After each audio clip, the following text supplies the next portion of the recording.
Speculate করেন, speculate media করতেই পারে, কিন্তু আমরা যেটা বাস্তবতা আমি আপনাকে সেটাই বলছি।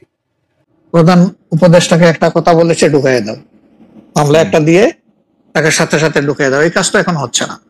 আয়নাগরের ঘটনা তো এখন একটু একটু হইতেছে। মাননীয় আমির, একজন ইউটিউবার আছেন সাব্বির, তাকে জেলে দিয়ে দেওয়া হয়েছে, প্রধান উপদেষ্টাকে কি জানি বলছে। না না, আমি বলতেছি সেটা, আমি বলছি যখন তখন হচ্ছে না, ঘন হচ্ছে না, দুই একটা কেস হইতেই পারে, এটা এক্সেপশন, কিন্তু আগে তো এটা ছিল প্র্যাকটিস এন্ড র্যান্ডম, এটা কিন্তু এখন হচ্ছে না।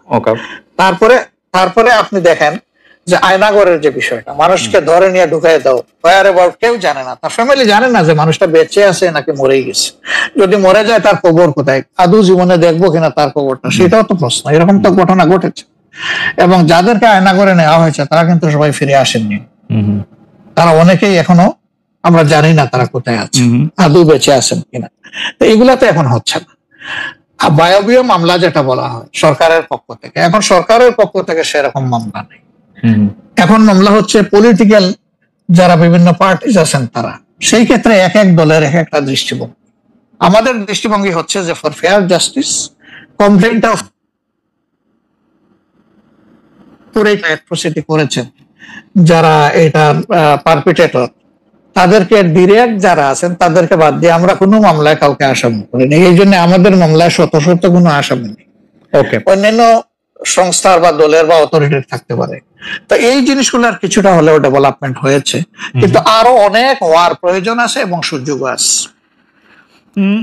এই ক্ষেত্রে আমি শুধু একটা লাইন করে একটু বোঝার জন্য, যে মানে আওয়ামী লীগ নিষিদ্ধ করা হয় নাই, আওয়ামী লীগের কার্যক্রম নিষিদ্ধ করা হয়েছে, দুইটার মধ্যে তফাৎ কি আসলে? মানে তারা মানে কি করতে পারবে আর কি করতে পারবে না, মানে একজন আওয়ামী লীগ কি করতে পারবে এখন?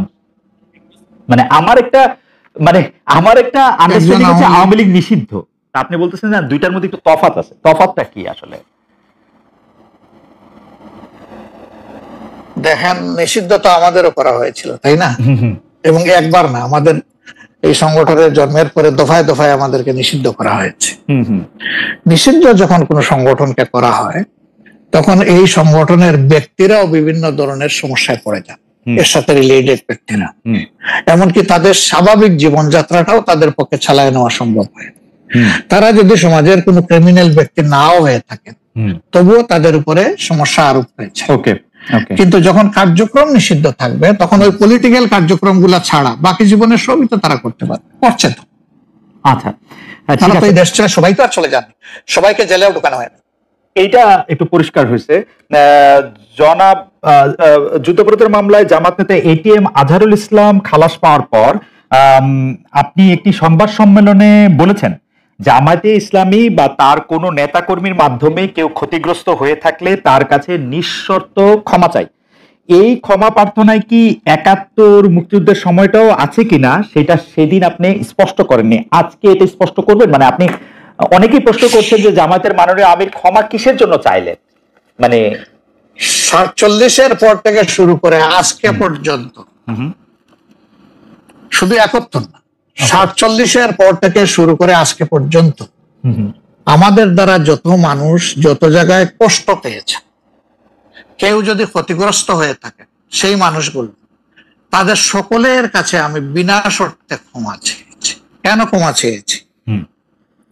আমরা মানুষ, ইন্ডিভিজুয়াল মানুষ যেমন ভুল করতে পারে, মানুষের সমষ্টি একটা দলেরও বিভিন্ন ভুল সিদ্ধান্ত থাকতে পারে। কোনটা ভুল কোনটা সঠিক ইতিহাস এটা নির্ধারণ করবে। আজকে যেটাকে ভুল বলা হচ্ছে, কালকে এটাই হয়তো সবচেয়ে বড় সঠিক হিসাবে প্রমাণিত হবে।